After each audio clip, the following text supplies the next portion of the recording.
咱们身边有些事儿挺让人琢磨不透的，比如长辈们总说，靠后工作踏踏实实的干，日子就能越过越好。可你看小区门口送外卖的小哥，抽早跑到晚，一年到头几乎不歇。再看写字楼里那些年轻人，基础岗位的，他们明明那么拼，甚至比我们父辈那会儿还努力。可为啥到了月底，工资扣完房租通勤，手里根本剩不下不少钱，忙活了一天，心里反而更没底。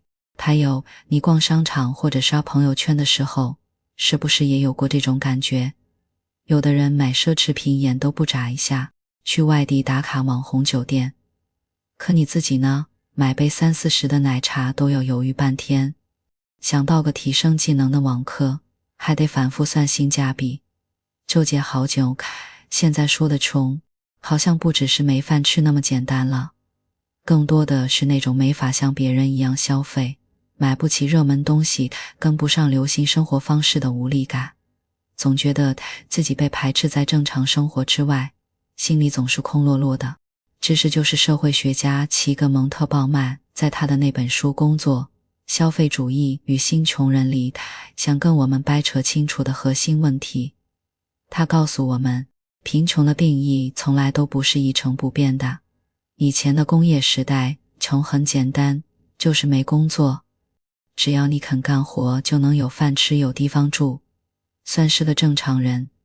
可到了今天的消费时代，就算你有份工作，只要你没能力像别人那样消费，没本事选对该买的东西，就会被贴上不正常的标签，成了新时代的穷人。鲍曼写这本书不是要讲那些高深晦涩的理论，而是要帮我们看清一个真相。我们平时习以为常的好好工作认真消费，这些看似天经地义的话，其实都是特定时代为了某种目的而制造出来的规则。工业时代需要大量的工人来生产，于是就发明了工作伦理，让大家觉得干活是天职，是光荣。消费时代需要大家多花钱来刺激经济，于是又造出了消费美学，让大家觉得会是有能力有品位的象征。而正是这些无形中的规则，一步步塑造了不同时代穷人的样子。接下来咱们就顺着这个逻辑往下聊，先看看工业时代那套工作伦理到底是怎么来的，它又是怎么把干活和做人牢牢绑在一起的，然后再看社会是怎么一步步变成消费说了算，又是怎么让那些不会消费的人成了我们今天眼里的新穷人。搞懂了这些，你就会明白，很多时候并不是你个人的错，而是游戏规则变了。只有看清了规则，我们才知道该怎么玩，怎么应对。咱们先来打破一个特别根深蒂固的观念，人必须工作是高尚的，这套不是什么从娘胎里带出来的道理，也不是老祖宗传下来的祖训，而是工业革命之后，为了把那些习惯了自由自在的农民们挤进工厂里当工人，特意制造出来的一套生存规则。齐格蒙特鲍曼把这套规则叫做工作伦理。今天好好聊聊它到底是个啥，又是怎么让当时的人能乖乖听话，成了工厂流水线上的一个个螺丝钉的。首先，我们要明白，工作伦理的本质就是一条戒律，就像以前宗教里的那些清规戒律一样，它既有明面上要求你必须遵守的条条框框，也有一些藏在背后，虽然没说透，但你必须默认的前提。先看明面上的2条核心要求。第一条，你想活下去，就得做那些别人认可的事情，然后才能拿到报酬。在当时那个年代，就是进工厂当工人，你要是还像以前那样在家种地，或者靠一门手艺糊口，那都不算什么正经事，赚不到钱就没法生存。第二条更狠，安于现状不想多干活是可耻的，哪怕你1个月赚的钱够买粮食够租房了，那都是不道德的行为。只有一种情况你能歇，那就是为了接下来干更多的活而蓄力，比如累病了不得不养着。除此之外，只要你歇着就是懒惰。是要被人戳脊梁骨的。这两条前提听起来是不是挺有道理的？但你仔细想想就会发现，它得靠两个藏在背后的假定才能立得住脚。第一个假定是大多数人都能找到工作，而且只要工作就能赚到足够维持生活开销的钱。要是这个前提不成立，比如工厂根本没那么多岗位，或者工资低到根本不够吃饭，那前面说的工作换生存就成了空话。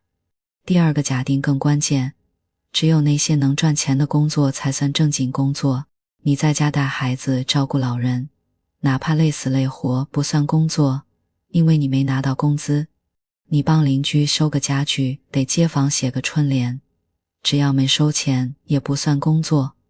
其实就是在给工作划定一个边界。只有那些进工厂为资本家创造利润的劳动才算是有用的劳动，才算配得上尊严的劳动。因为工业革命之后，工厂主们遇到了一个大麻烦，农民根本不愿意进工厂。你想想，以前农民种地虽然辛苦，但好歹自己说了算，什么时候下地种什么庄稼，干到几点歇，都是自己定。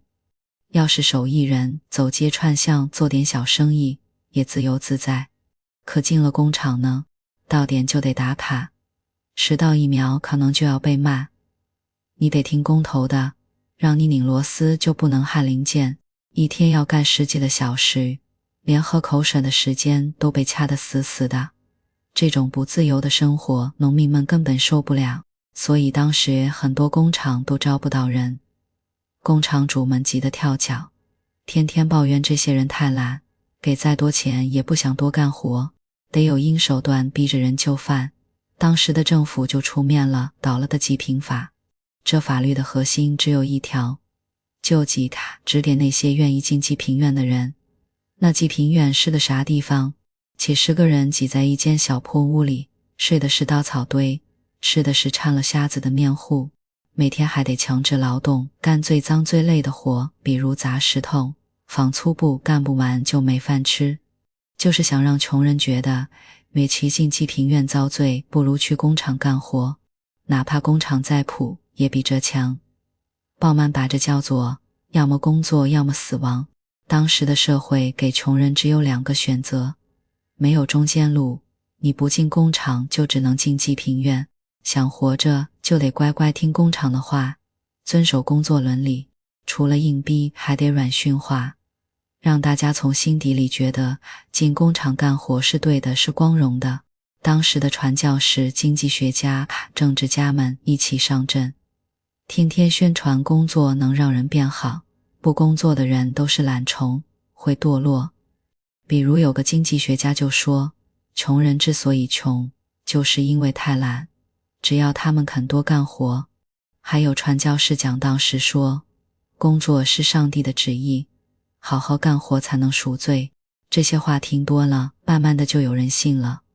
我穷不是因为工厂给的工资低，我进工厂干活不只是为了吃饭，还是在做一件高尚的事。更重要的是，工业时代还把工作变成了每个人的身份说明书。以前你是谁？你爹是地主，你就是少东家，你爹是农民，这叫出身决定一切。可到了工业时代，这套不管用吗？你是赏制工人，那你就是工人阶级。你是工程师，你要是没工作，那你就不是正常人。工作不仅给你钱，它定义了你的社会地位。工程师比工人比流浪汉地位高，甚至你的生活方式、朋友圈子都由工作决定。工程师跟工程师一起喝茶聊技术，工人跟工人一起喝酒聊工厂里的事。鲍曼把这叫做制造生产者。整个社会都在训练你，你首先得是个能干活的人，才算个正常人。你要是不能干活，就没身份、没尊严，没人看得起你。到这儿，工业时代的生存规则就清楚了。他一边用济贫法这样的硬手段逼着人进工厂，一边用工作高尚的软宣传驯化人的思想，最后再用工作定义身份，把人牢牢绑在生产线下。贫穷很简单，不工作就是穷，不工作就是不正常。只要你好好干活，就能有饭吃，有身份，有尊严。这就是当时所有人的生存逻辑。这套规则能一直管用吗？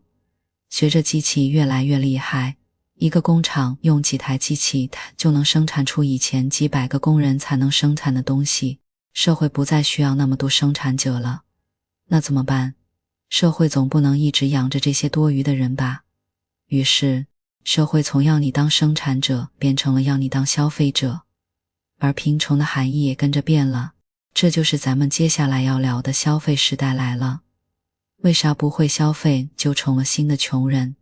工业时代靠着工作伦理把人牢牢绑在生产线上，只要好好干活就能有饭吃，有尊严，不干活就是穷人。可随着机器越来越强大，比如一台自动化流水线能顶100个工人，问题就来了，工厂不再需要那么多生产者了。那这些多余的人该怎么办？社会总不能一直养着他们吧？答案其实很简单，把社会的核心规则从要你当生产者改成要你当消费者。以前是生产多少，现在呢，变成了能卖多少才生产多少。所以，社会必须得让大家多消费，敢消费，甚至你不消费都不行。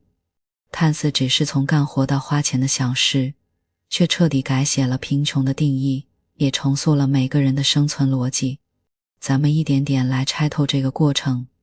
首先，消费时代的核心评价标准变了，从你会不会干活变成了你会不会选。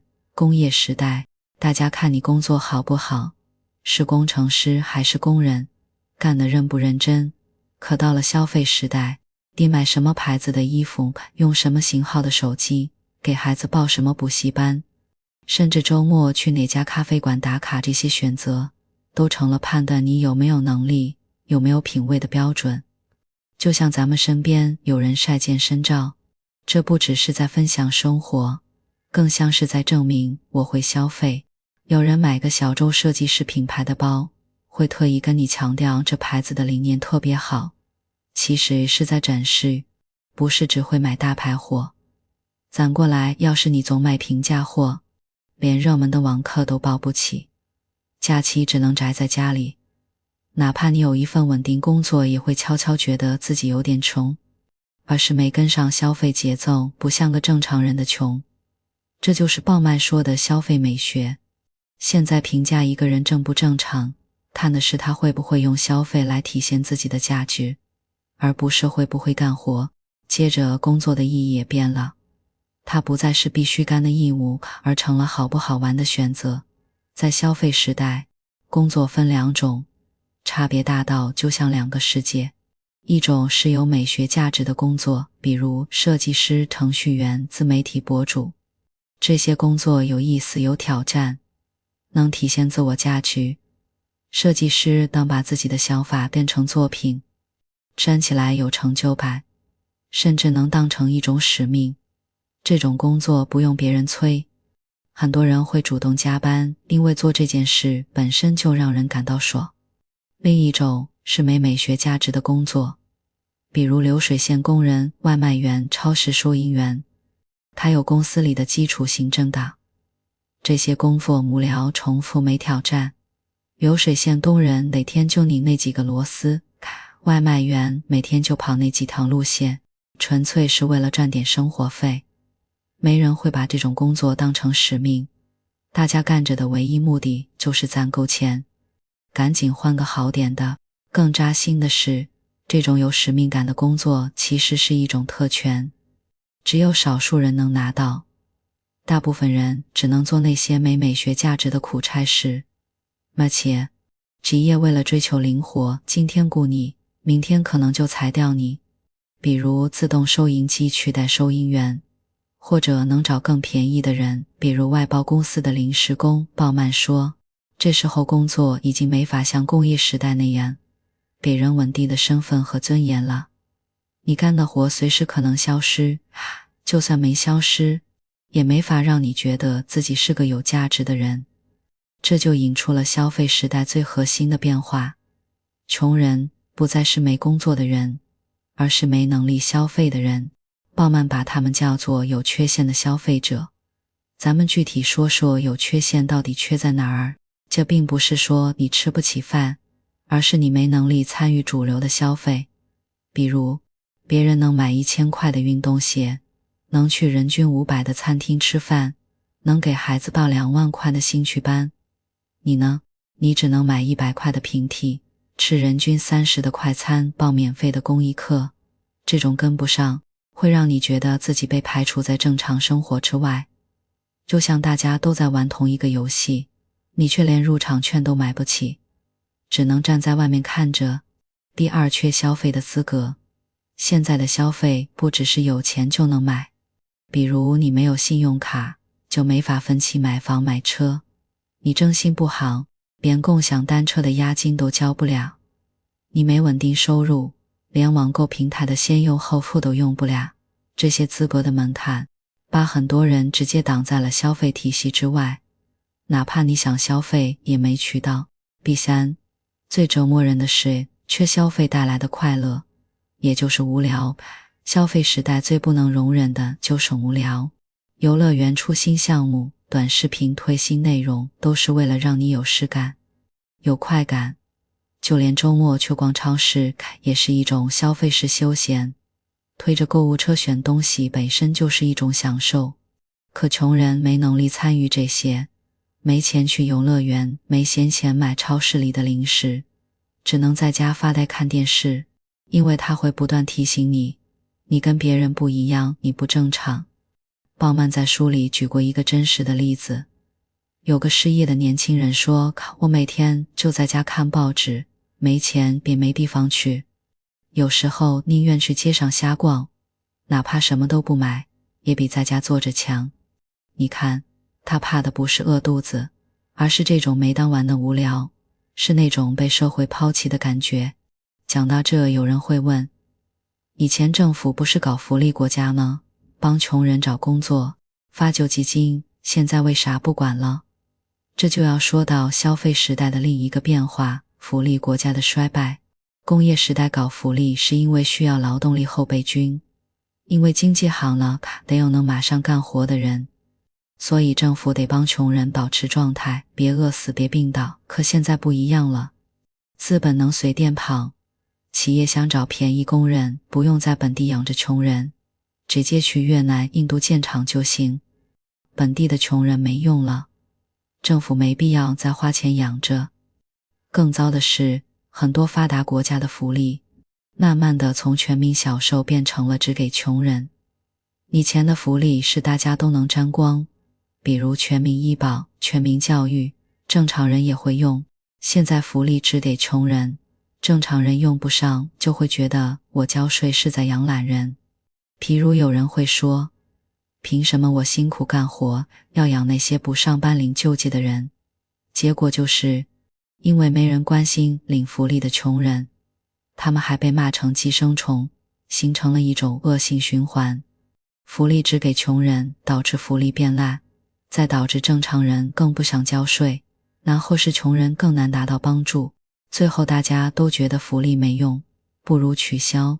到这儿，消费时代的游戏规则就清楚了。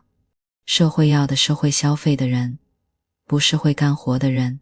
贫穷的标准也从不工作变成了不会消费，没能力消费。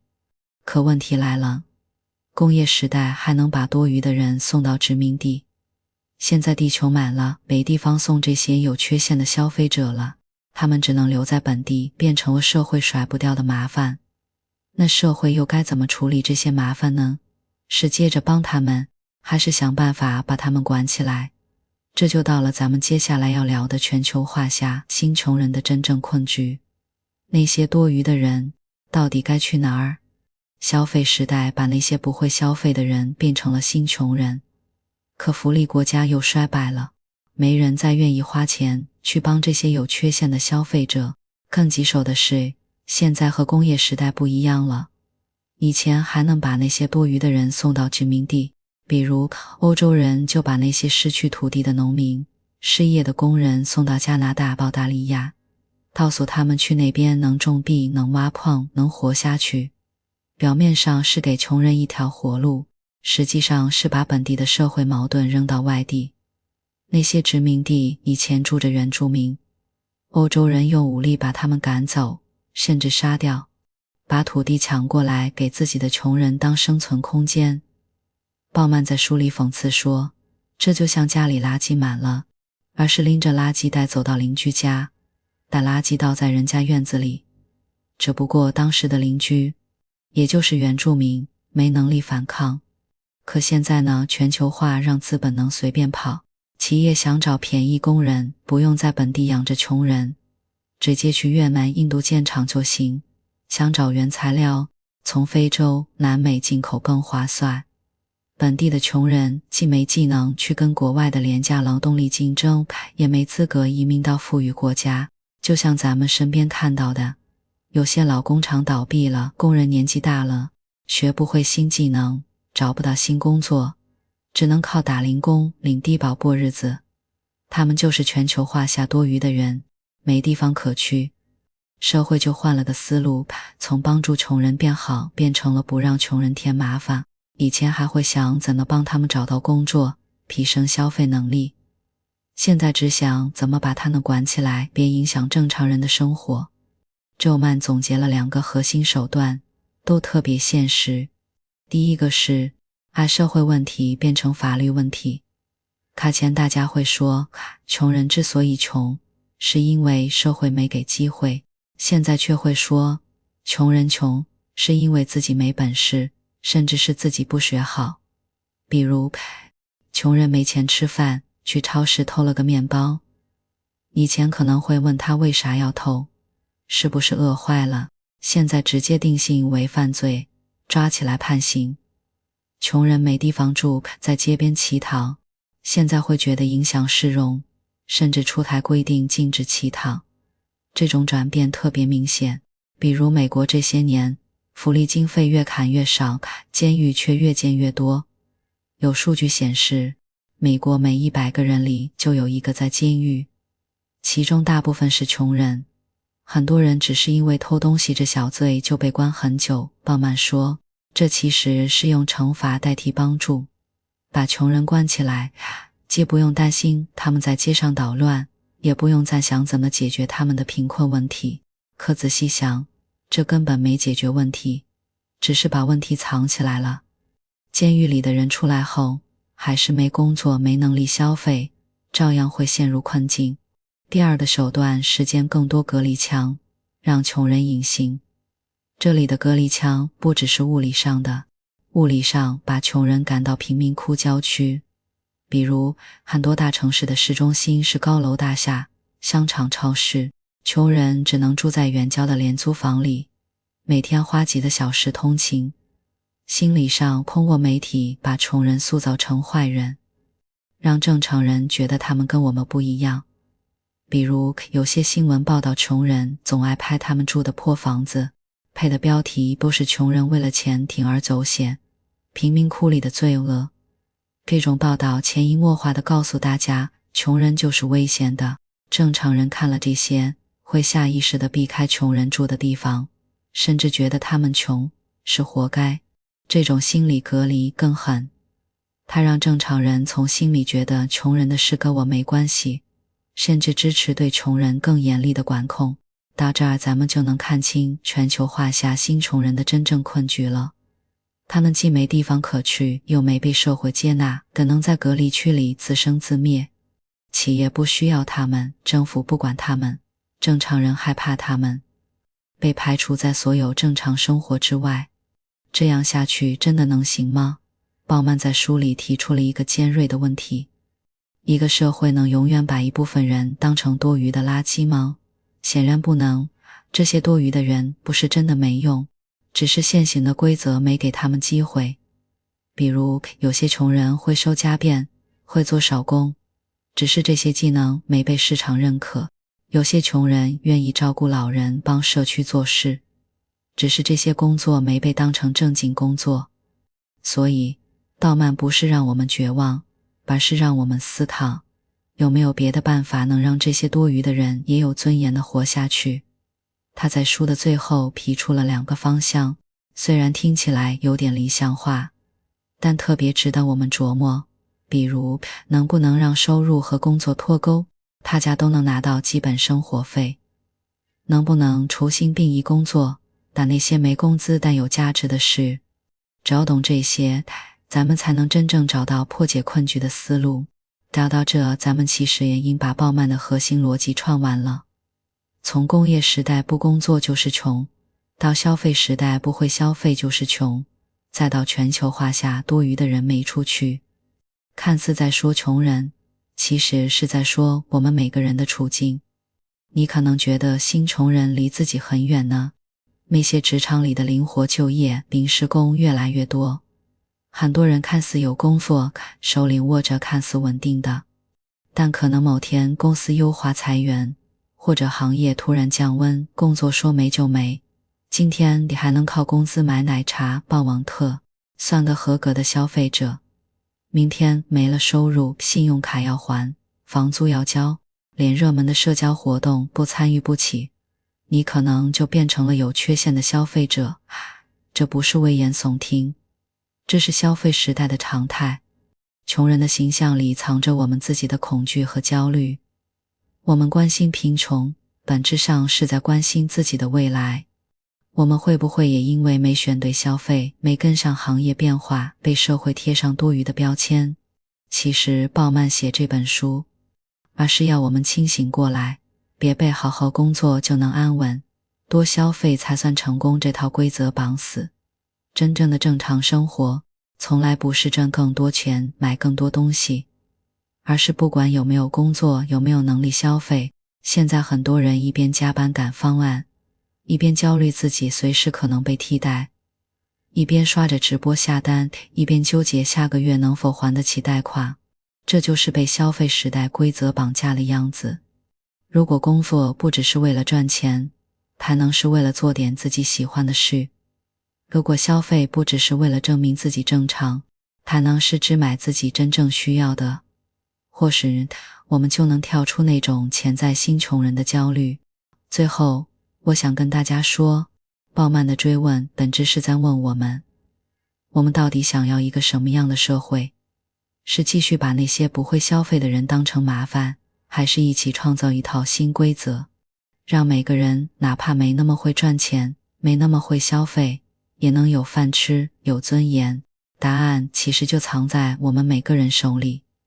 毕竟，一个不让任何人被视为多余的社会，才是真正值得我们努力的方向。